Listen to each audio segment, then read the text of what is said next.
Okay, so in your yearbook folder, I have placed the template for a single page, not a two-page spread, of the supplement.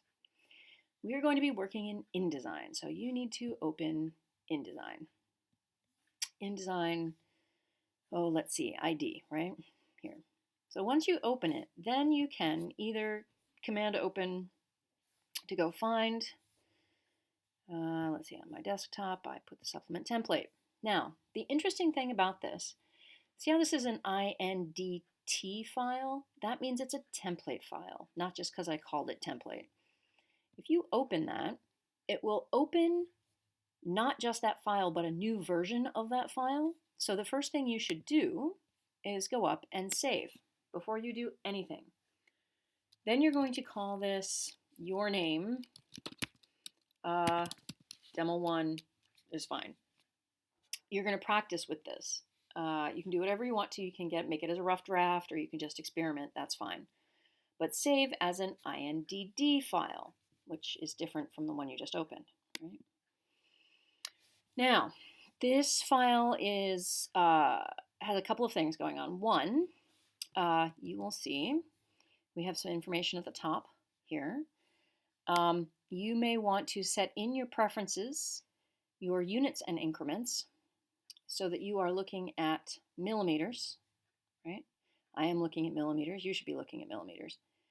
That will be good. And you will see here that we have the red border outside of the white page. The red border, you want all of your full bleed, so everything that's going all the way off the page needs to go to that. The page is going to get cut right at the edge of the white line, okay? But we need it to go over so that it doesn't end up with a very thin white line at the edge, if that makes any sense. So make sure when you do a background, or if your pictures are going to go off the edge of the page, that you go all the way to that red line.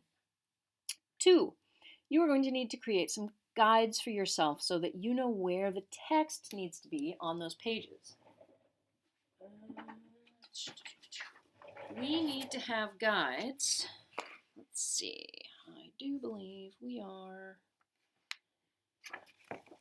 somewhere in the ballpark of 3 millimeters. Maybe. I'll look that up and let you guys know. Don't know where I put the ruler. So this white line, if you just go over to your ruler and grab that, it'll bring it over to the edge. That's 0. That's 5. Why don't we go with 5 millimeters for now? That looks about right. And then bring 1 down from the top as well, and you will see that makes a nice little square. 5 millimeters, 5 millimeters, everybody's happy. Do another one on the bottom. So bring the top all the way down here, which is going to be 5 millimeters from there. And do one on the other side. Zoomy, zoomy. 5 millimeters from there. That way we know we've got our 5 millimeters. So that we can have all of our text in here. Nothing in this area is going to get cut accidentally. Makes us happy.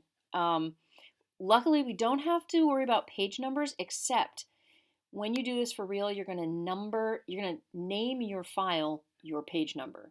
So P01, P15, whatever, and then underscore and whatever the name of those pages are. We have to do them independently because the way that gets printed, the 2 pages aren't on the same piece of paper. So we need to have them each on their own letter size piece of paper, so their own A4. So that's why you don't have a double page spread. You have a single page. You can bring 2 of them up in the same, like next to each other if you need to, if you want to see what's going on. But for now, just work here and we'll talk more about it later. So that will get you started. Step 2, let's talk about a couple of things. 1, you're going to have some layers in here. Oh, fun. Things got translated. You will perhaps want to put text on one layer, images on another. You may want to group things together, however you want to think about your page, probably the background on its own page, these kinds of things, right?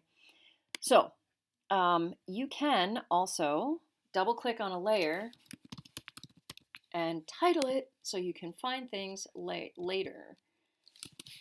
And you can also change the color if you don't like what you have, FYI.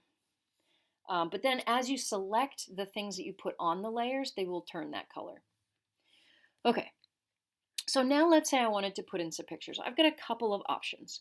One, over here, is the rectangle frame tool. If you are not sure what these tools are, just hover, it will tell you. Rectangle frame tool, you'll also notice there's an ellipse and a polygon. We're generally not going to use those. We like rectangles. If you do that, you can lay out your, let's go with this, assuming we would have a background picture. You could lay out your page much the same way you might have laid it out in Jostens, right? Decide, and you'll, fun things, note that green guide that just came up. This is awesome, right? So your margins are now going to be, if I start here, when I hit that other edge, I can make that line up. I can make this one line up. It'll tell me when I get it right, which is useful. So you can do that. Now, these X's mean that they're frames.